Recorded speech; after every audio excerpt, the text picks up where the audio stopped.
My name is Bobby.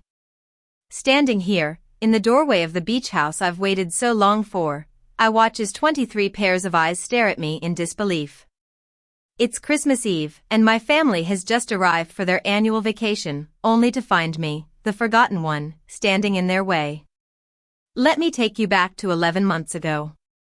I found out about my grandmother's passing through a Facebook post. It was a post shared by a distant cousin, with a photo of Grandma Pearl smiling in her garden and the words "Rest in peace, Aunt Pearl." I sat in my apartment in Austin, staring at my phone, hoping for a call, any call, but it never came. The funeral was a blur. I drove 5 hours to get there, only to find that the time had changed and the service had already started. I sat in the back row, my mother didn't even turn around, and my sister Lily gave me a quick glance before looking away. After the burial, I tried to approach my mother. She was surrounded by relatives, accepting condolences. "Mom," I said.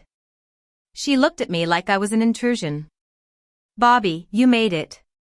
That was it. No warmth, no welcome. 3 weeks later, I got a call from a lawyer named Mr. Thompson. Ms. Harris, "I was your grandmother's attorney," he said. I had no idea Grandma Pearl had an attorney. "I need to meet with you privately. Don't tell anyone in your family about this call." My heart skipped a beat. "Is something wrong?" I asked. "No, Miss Harris. Something is very right," he replied. "Your grandmother left specific instructions. She said, Bobby will understand why this must stay between us." I drove to Austin the next morning, completely unaware that I was about to inherit the one thing my mother had always wanted, the beach house. But to understand why my mother had excluded me for so long, you need to know about my father, Henry Harris. My father was an artist, a free spirit who believed in following his dreams. My mother, Evelyn, married him when she was 20. She was young and in love, but reality soon set in. My father couldn't hold a steady job, and his paintings rarely sold. They lived in a small, run-down apartment, and money was always tight. When I was 4, my father was on his way to a big art exhibition. A drunk driver ran a red light, and he died on impact. After my father's death, my mother remarried. Her new husband, Carl, was a successful businessman. They had Lily when I was 8. And slowly, my mother started to erase my father from our lives. She never talked about him, and she hid all the photos. I have my father's green eyes, and every time my mother looked at me, she was reminded of the life she'd lost. Grandma Pearl was the only one who understood me. She knew that I visited her every Sunday not for her money or the house, but because I loved her. She used to say, "Your mother doesn't hate you, Bobby. She hates what you remind her of." I didn't understand then, but I do now. When I walked into Mr. Thompson's office, he handed me an envelope. It was crema-colored, with my name written in Grandma Pearl's shaky cursive. Inside was a handwritten letter. "My dearest Bobby, if you're reading this, I'm gone. But before I left, I needed to make something right. You are the only one who never asked me for anything. You visited me out of love. So, I'm leaving you the beach house. They will say I was confused, but I've never been clearer. Stop being invisible. With all my love, Grandma." I looked up at Mr. Thompson, tears in my eyes. "She left me the beach house?" I whispered. He nodded. "The deed, the property, everything. She prepared this 5 years ago and updated it twice to protect against contestation. This will is ironclad." I decided not to tell anyone about the inheritance. I waited for 11 months, watching as my family continued to use the beach house without knowing it now belonged to me. In April, Easter came and went without an invitation. In July, I saw photos of Lily's birthday party at the beach house on Instagram. My mother was raising a glass of champagne, and Lily was blowing out the candles. I saved every photo as evidence. In September, I found an email forwarded from Aunt Rose, my grandmother's younger sister. It was from a family group chat I'd never been added to. My mother had written, "Mom's beach house needs maintenance. I'm scheduling a contractor for next month. I'll handle the bill." I called Mr. Thompson. "What do I do?" I asked. "Let her keep the receipts. She's improving your asset for free," he said. The contractor came in October. New roof shingles, a fresh coat of paint on the deck, and upgraded kitchen appliances. My mother paid $15,000 to renovate a house that was now mine. I kept every invoice. In November, I started planning. On December 23rd, I boarded a flight to North Carolina with a folder full of documents and 15 years of pent-up frustration. 1 week before Christmas, I called the local sheriff's office. "I'd like to report a potential trespassing situation. I own a property in Outer Banks, and I believe multiple individuals will attempt to enter without permission on December 24th. The deputy on the line, Deputy Johnson, was patient and professional. "Ma'am, can you prove ownership?" he asked. "I have the deed, the title, tax records, and the previous owner's will, all notarized," I replied. "That's thorough," he said. "I've had 11 months to prepare," I told him. We arranged to meet on Christmas Eve morning.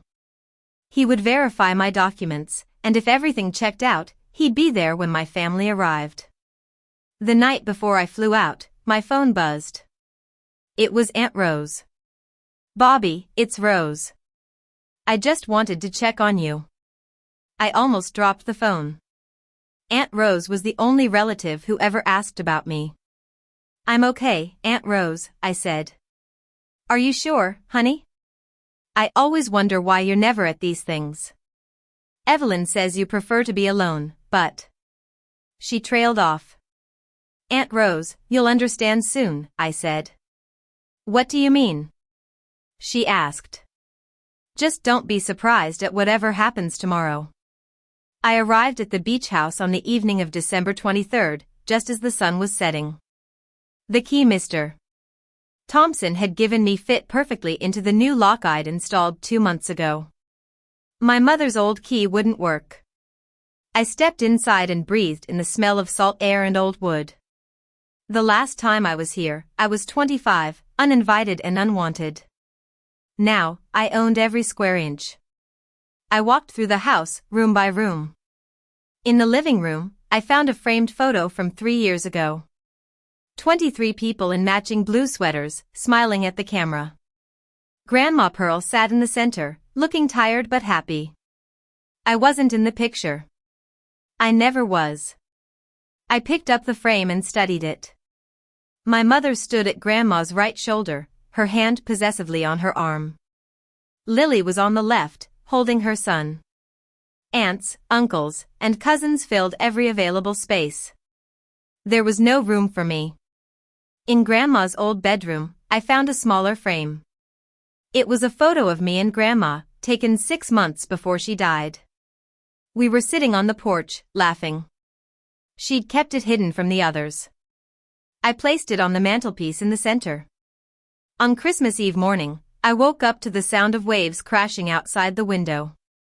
I showered, put on a deep green cashmere sweater, Grandma's favorite color.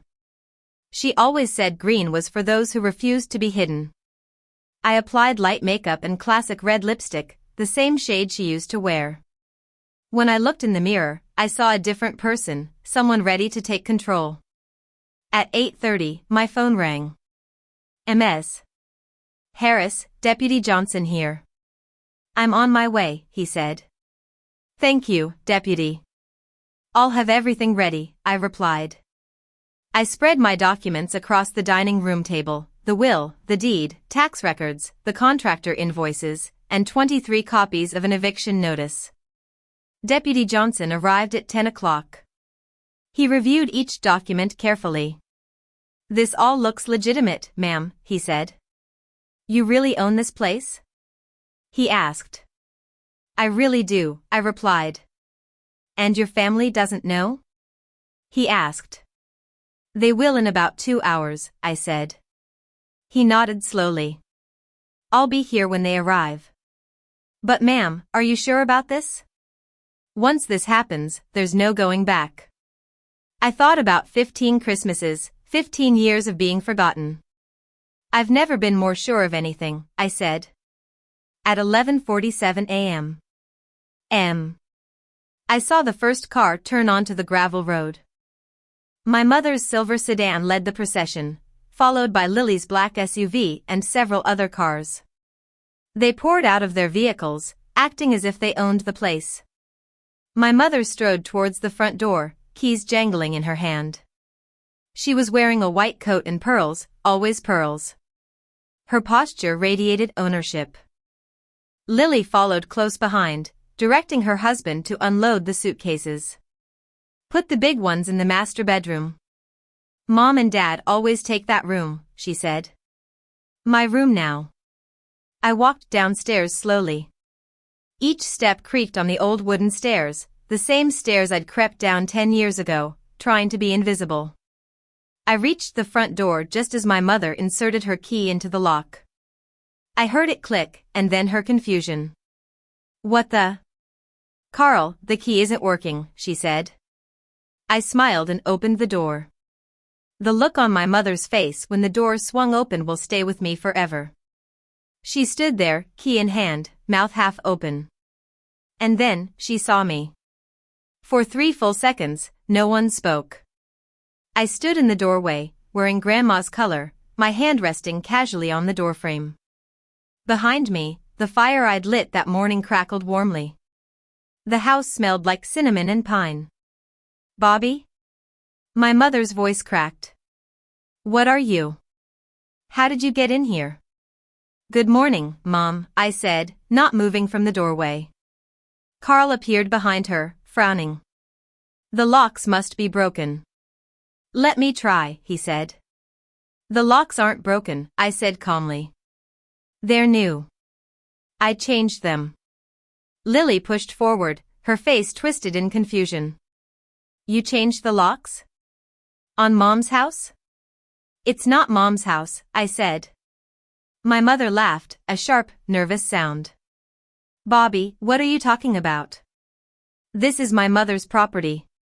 It's my property, I said. It has been for 11 months. Silence filled the air. Behind the family, Deputy Johnson stepped out of his patrol car. Aunt Rose was the first to notice him. Evelyn, why is there a police officer here? She asked. Everyone turned to look at the patrol car. I asked him to come, I said, in case anyone had trouble understanding the situation. My mother's face went from confused to furious. What situation? What are you talking about? She demanded. I think we should discuss this outside, I said, considering this is my home and none of you have been invited in. I stepped back and began to close the door. Wait, my mother lurched forward. You can't do this. Actually, I can, I said. I opened the door wider so everyone could see me clearly. The December wind cut across the porch, cold and sharp. My family stood clustered on the steps, like lost carolers.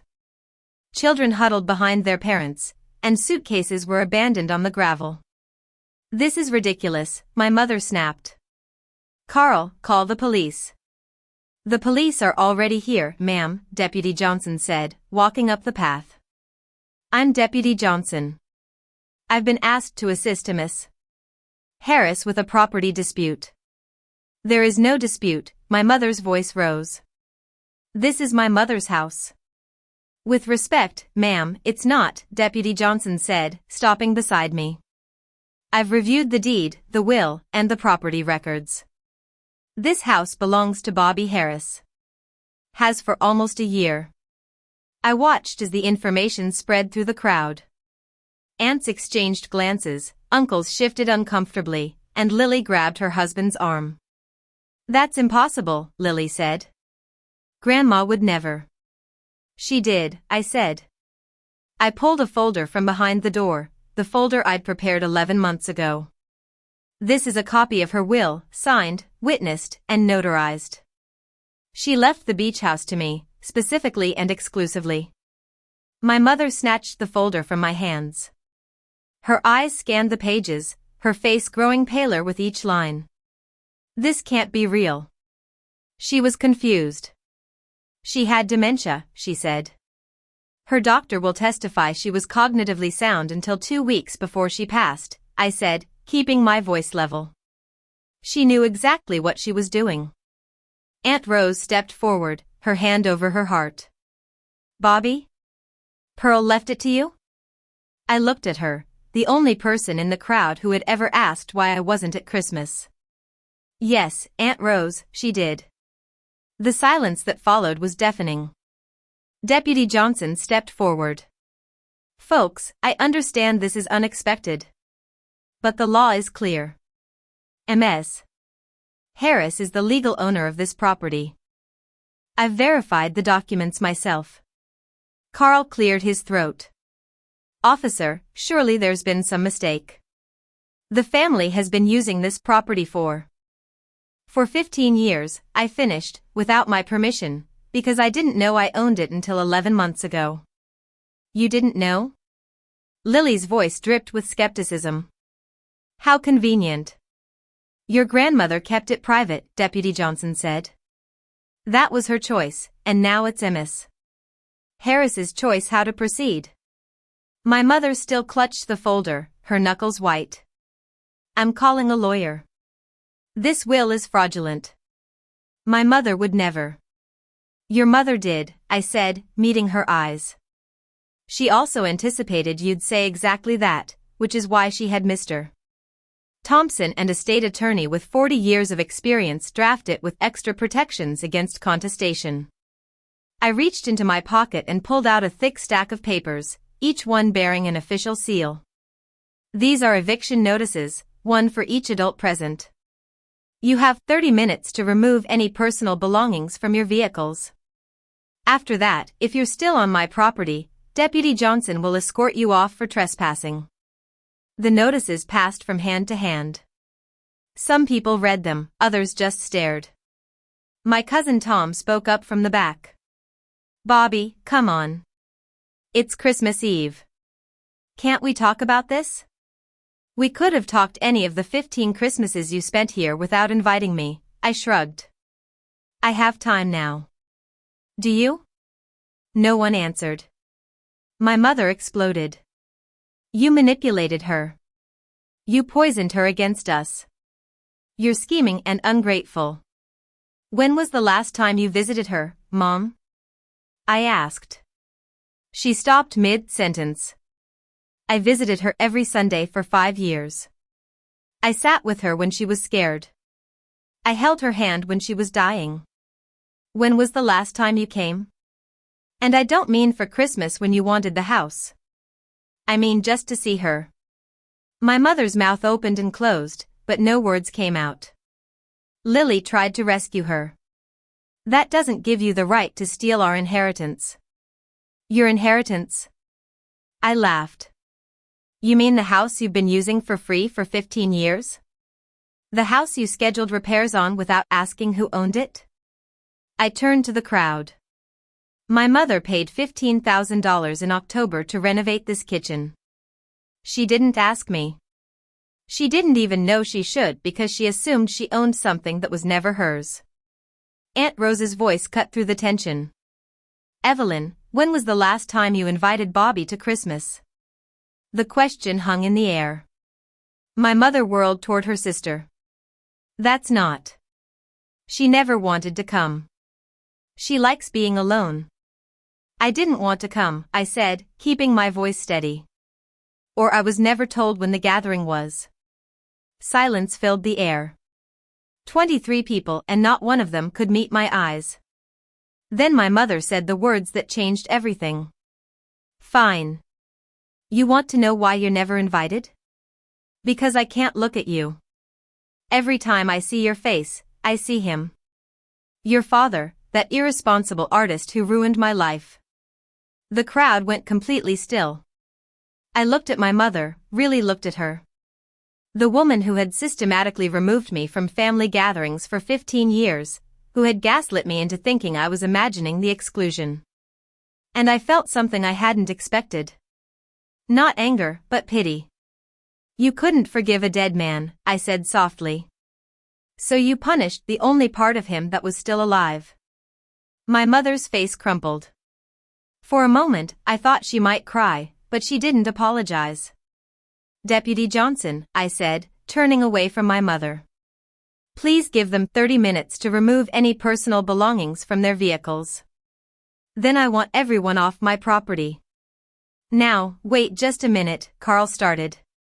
30 minutes, Carl. That's more consideration than I've ever gotten, I said. Lily clutched her son against her leg. Bobby, the children, it's Christmas Eve. You can't just throw us out with nowhere to go. There are 3 hotels in town, I said, keeping my voice level. I called ahead yesterday. They have rooms available. I've already made the recommendation to hold blocks for a large family. Lily's mouth fell open. I'm not trying to ruin anyone's.